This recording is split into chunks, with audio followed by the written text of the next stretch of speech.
esport adaptat a tothom i per a tothom. Hi ha municipis turístics que ja fa anys que hi aposten de ple en les competicions esportives, com és el cas de la Costa Daurada. Núria Sabater, aquí s'hi estan fent aquests dies tot tipus de campionats, oi? Sí, estem parlant del Mundialet de futbol o del campionat d'Espanya de minibàsquet, també de balls de saló, del campionat d'escacs de Catalunya. Són activitats que estan omplint complexes com el Cambrils Park Resort. Aquí hi ha, a l'hora de dinar, és hora de dinar, 1.200 esportistes que participen a la Costa Daurada Cup. I demà encara arriben més jugadors de futbol. És un complex que omple tota la Setmana Santa, al 100% només amb turisme esportiu. Aquestes bones xifres es reprodueixen a la majoria d'hotels i apartaments i càmpings de la Costa Daurada, entre un 80 i un 100% d'ocupació del turisme esportiu. De fet, arriben aquí a la Costa Daurada més de 30.000 esportistes amb un impacte de 120.000 pernoctacions. La desestacionalització de la temporada, de turistes i de les activitats s'està aconseguint a la Costa Daurada i, de fet, tant famílies com organitzadors els agrada aquesta combinació. El germà gran, que li agraden els escacs, va plantejar que li feia il·lusió participar per primera vegada al Campionat de Catalunya. Vam veure que era a la ciutat de Cambrils, que era per Setmana Santa, i vam pensar que era una bona oportunitat per també conèixer la ciutat, que no la coneixíem.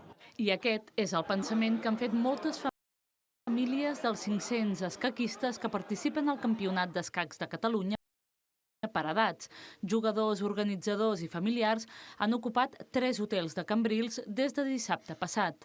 Els hotels estan quasi al 100% d'ocupació. És el resultat de l'aposta de la Costa Daurada pel turisme esportiu. Llevamos ya años estudiando, invirtiendo tiempo en diversificar y en especializarnos. Y el turismo deportivo nos ayuda a alargar la temporada i a desestacionalitzar. El que intentem és precisament fer una combinació entre el que és esport i també, diguem, el que és vida familiar i fan turisme. Jo crec que és una combinació molt agradable i que funciona molt bé. Hem vingut tota la família perquè és Setmana Santa i juguem les partides i després aprofitem per estar una mica per la zona. Els jugadors tenen entre 5 i 20 anys i és una oportunitat per als nous escaquistes que acaben d'arribar a Catalunya. Dice que tiene esperanzas de ser campeón.